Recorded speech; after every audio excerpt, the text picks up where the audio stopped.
Bushcraft Basics 2036 asked a question about hand wear in dry cold versus wet cold conditions. That's actually a very good point.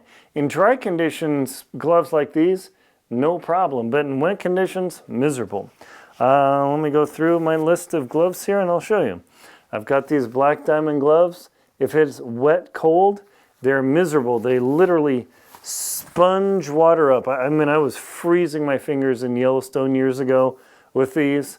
Terrible. I got a little sweaty, maybe going along, and just over the time, they turned into sponges. I could even squeeze and I could drip sweat out. Oof, no, definitely not. So what I do in both dry and wet cold conditions is, again, I use the liner gloves like an Outdoor Research Vigor synthetic, and these do very, very well in both wet and dry conditions because by the nature of the fabric, they wick the moisture away because my heat drives the moisture to the top or the outside of the fabric and then it evaporates.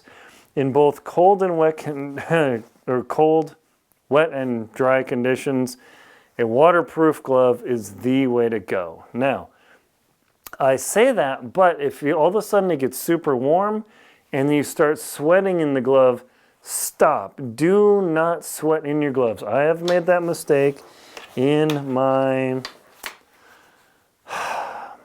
storm tracker gloves. I was in Denali this year, going along, and all of a sudden the sun came out, the wind stopped, I was sweating like crazy. I was like, oh, I'm gonna tough it out. That was a mistake, fully admit it, because my hands got super toasty, then they started to sweat, and then my sweaty gloves stayed cold for the rest of the trip. So in wet conditions, you have to do everything you can to keep your hands dry. Waterproof gloves are the way to go, but the moment you start feeling moisture building up, you're going to have to get your hand out, you're going to have to get dried up, like say in the Arctic in winter. Yeah, there's actually humidity on the Arctic Ocean. It's totally crazy. So staying dry is the best way to go. And ironically, you have to stay cool to almost cold to prevent your hands from getting totally sweaty in those conditions. It's miserable, like, oh, you're super cold. But if your hands are starting to sweat and you're too warm, start taking layers off. But if it's like rainy cold in the Pacific Northwest, you're gonna have a real tough time. I do have these gloves over here. These are my waterproof shell gloves. They're very nice. They actually have a liner glove in them, which is pretty freaking sweet. And I've used these with great success. They're just like a super thin, they're kind of hard to put on, obviously. A super thin shell with a liner inside. And yeah, this is one of the best ways to go.